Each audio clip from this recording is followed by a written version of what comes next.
Joe and Mark all give speeches and to discuss what this is, what a milestone this is, you know. I think we're very lucky being isolated here the way we are. We come to work and it's normal and it's our job and there's no sort of pomp and circumstance here. And we had that for a night and everybody kind of went, wait a minute, we've done these 8-day stretches 100 times. A lot of shows don't do that. It was such a nice night, a really wonderful night. And, you know, it was a celebration. And I've been to a lot of parties, but I'm not sure I've been to a lot of celebrations, and especially a celebration like this one. It was just this really amazing sort of feeling of it all coming full circle. It's cool.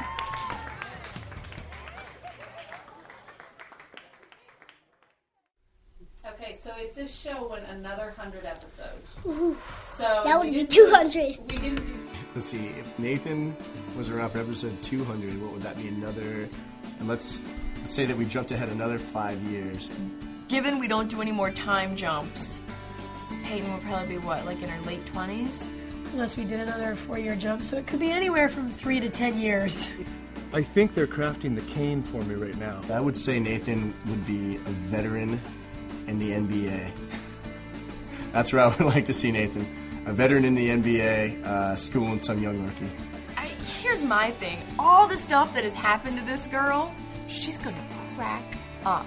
She's gonna be like Cruella de Vil, skinning people's pets, probably living in a crazy lady cat house, and I can't wait to do that. Hopefully, Skills, if we did another 100 episodes, will have a hot chick. By episode 200, Mouth has challenged Dan's position and has become mayor of Tree Hill, all right? And he is just totally, you know, he's the balance between good and evil. You know, she'd probably have 2 amazing daughters of her own that would be, you know, growing up with the most doting mother on the planet to become like little twin mega moguls. Oh man, I can't wait to get pregnant. I'm gonna get so pregnant and get so big, and it's gonna be so awesome. I think Haley at that point would have morphed into some kind of superhero.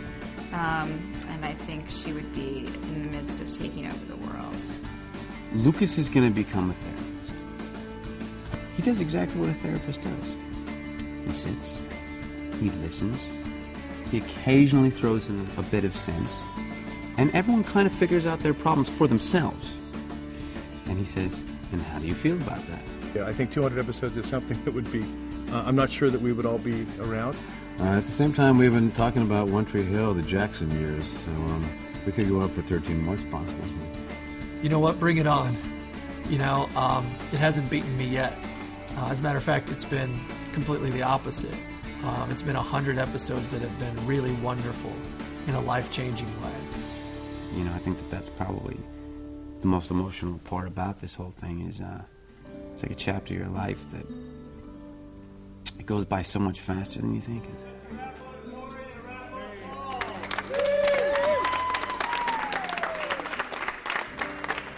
I'm so grateful for it because I know that we've all worked hard and we've all had a blast while we've been here.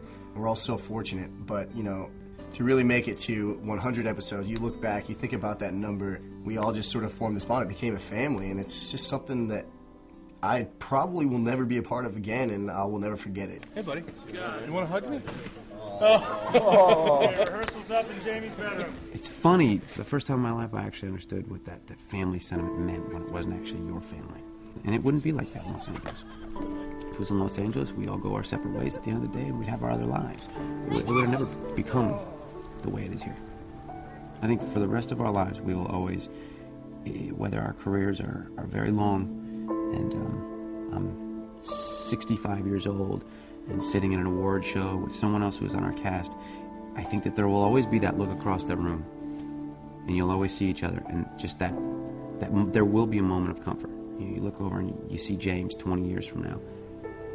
There's a moment of comfort. This crew is, the number of directors that come down here and say it's the best crew they've ever worked with is staggering when you consider we're in this small little town of Wilmington. And it's truly one of the best film crews, if not the best film crew that I've ever worked with. I think it's impossible to not be witness as a viewer to the chemistry that we all have going on here. because at the end of the day, it's a family.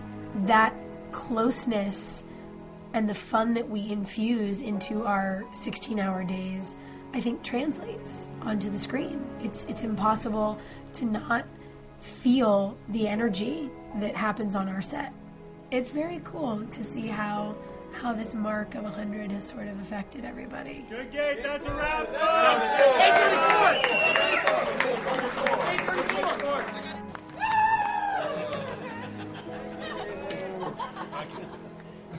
I have to say that the fact that we're at 100 episodes says so much about our leadership with our producers and our writers, and obviously so much about our fans. I've done a lot of other shows, but this show has some of the most loyal fans that I've ever seen.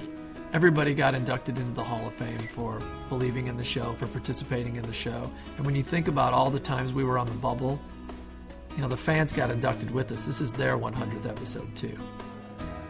They come down and they love the show, and they sometimes hang out as extras, or other times they'll just hang out across the street, and, you know, as we leave set, hey, what's up? You know, there's no wall between us. We're very connected, and I think that our comfort with our fans comes from the fact that they know us. You hate me. You love me. You've wanted me dead. You've tried to get me fired from the show, and I just won't go away. I'm like a cockroach. So thanks for 100 episodes. I don't even know where I could begin other than to say thank you for sticking with us and for letting us into your homes once a week. Thank you so much for supporting us, whether you came in episode 1 or whether you came in episode 99. Thank you, and thank you again so much for supporting the show. You guys are ridiculously awesome. Thank you so much for all your dedication, all of your tenacity online, and writing letters to the studios and writing letters to networks.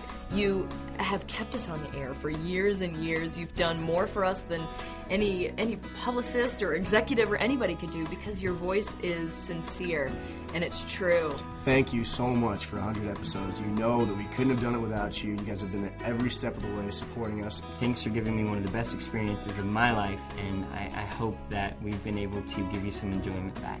Just so you know, what 100 episodes meant and means to me is a lifetime of stories. It is. It's something that I'll never forget. It's something that when I have kids, I'll tell them the stories.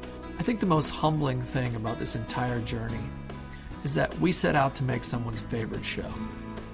And when a fan approaches you and says, One Tree Hill is my favorite show, I don't know if people can really understand how humbling and how wonderful that is to your heart and to your soul. Sometimes thank you doesn't really get it done. But to the fans of One Tree Hill, thank you. Because without you, there's no show. Keep doing what you do, watch the show, and keep it up. We love you. Thank you.